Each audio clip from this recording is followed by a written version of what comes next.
सपना एक देखोगे, मुसीबतें हजार आएंगी, लेकिन वो मंजर बड़ा खूबसूरत होगा जिस दिन आपकी सफलता शोर मचाएगी। नमस्कार प्यारे साथियों, आपका होस्ट और आपका दोस्त एक बार नए सेशन के अंदर एक बार फिर से आप सभी दोस्तों का हार्दिक स्वागत है। आज की क्लास में हम जो चर्चा करने वाले हैं वो करने वाले हैं डेयरी कृषि को लेकर के कि डेयरी कृषि क्या होती है, इसके बारे में हम चर्चा करेंगे। तो डेयरी व्यवसाय दुधारू पशुओं के पालन पोषण का सर्वाधिक उन्नत व दक्ष प्रकार है।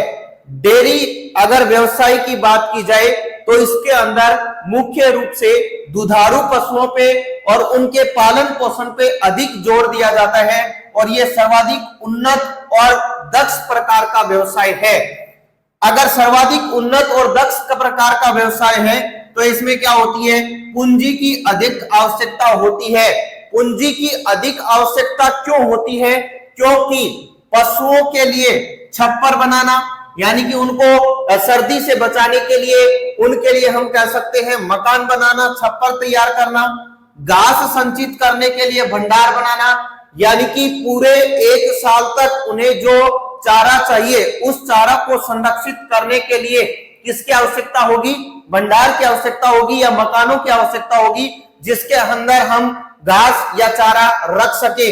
दुग्ध उत्पादन में अधिक यंत्रों का प्रयोग के लिए पूंजी की आवश्यकता अधिक होगी, यानी कि जो दूध उत्पादन उनसे हो रहा है उनके अंदर मशीनों का ज्यादा से ज्यादा इस्तेमाल किया जाता है, यंत्रों का ज्यादा से ज्यादा इस्तेमाल किया जाता है, इसलिए हमें अधिक पूंजी की आवश्यकता होगी। पशुओं के स्वास्थ्य, प्रजनन और पशु चिकित्सा पर भी ध्यान दिया जाता है, यानी कि पशुओं को पूरे तरीके से ध्यान दिया जाता है, चाहे उनके स्वास्थ्य को लेकर के हो, प्रजनन को लेकर के हो, और पशु में अगर किसी भी प्रकार की बीमारी है तो उसको यूं ही नेग्लेक्ट नहीं किया जाता है, उस पर पूर्ण तरीके से ध्यान देकर के उसका इलाज करवाया जाता है।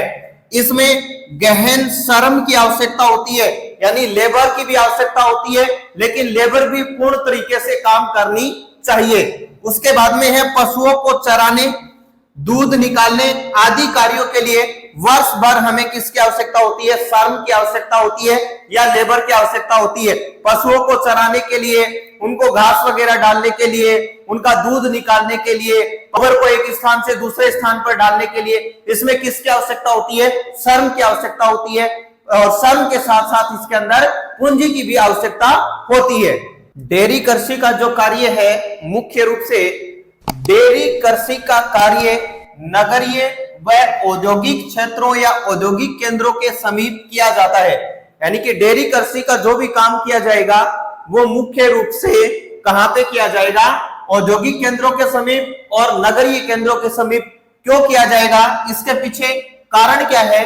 तो इसके पीछे कारण है कि ये जो क्षेत्र है वो ताजा दूध एवं अन्य डेयरी उत्पाद के अच्छे बाजार होते हैं, क्योंकि इन क्षेत्रों के अंदर अधिक दूध की आवश्यकता होती है और दूध से बने हुए या फिर डेयरी में बने हुए अन्य जो उत्पाद हैं वो भी इनकी आवश्यकता होती है। और इसी आवश्यकता को पूर्ति करने के लिए कौन सा उद्योग लगाया जाता है? डेयरी उद्योग लगाया जाता है, और डेयरी उद्योग के कारण इन क्षेत्रों को डेयरी से बनने वाले सभी के सभी उत्पाद मिल पाते हैं। वर्तमान समय में विकसित यातायात के साधन और प्रशिक्षकों की सुविधा के कारण विभिन्न डेयरी उत्पादों को अधिक समय तक रखा जा सकता है।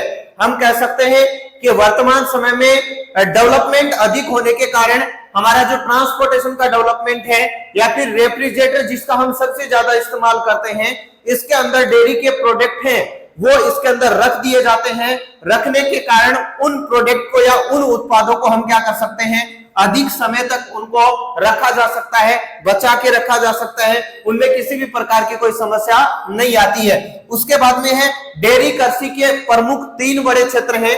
सबसे बड़ा जो क्षेत्र है वो है उत्तरी पश्चिमी यूरोप का क्षेत्र, दूसरा जो क्षेत्र है वो कनाडा का क्षेत्र, तीसरा न्यूजीलैंड, दक्षिणी पूर्वी ऑस्ट्रेलिया व तस्मानिया। मैप के माध्यम से भी देख सकते हैं कि उत्तरी पश्चिमी यूरोप का जो क्षेत्र है वो सबसे बड़ा क्षेत्र है, दूसरा जो है वो कनाडा का है, तीसरा दक्षिणी पूर्वी ऑस्ट्रेलिया, तस्मानिया और न्यूजीलैंड, ये तीन जो हैं वो मुख्य रूप से आपके डेयरी व्यवसाय या डेयरी कृषि के तीन बड़े क्षेत्र हैं। तो ये थी हमारी आज की क्लास, जो शायद आपको पसंद आई होगी। पसंद आई है तो चैनल को सब्सक्राइब कर दो, बेल आइकन को दबा दो, ताकि चैनल पे सबसे पहले क्लास डलते ही नोटिफिकेशन भी सबसे पहले आपके पास ही पहुंचे। फिर मिलेंगे किसी नेक्स्ट सेशन के अंदर, तब तक के लिए जय हिंद, जय भारत।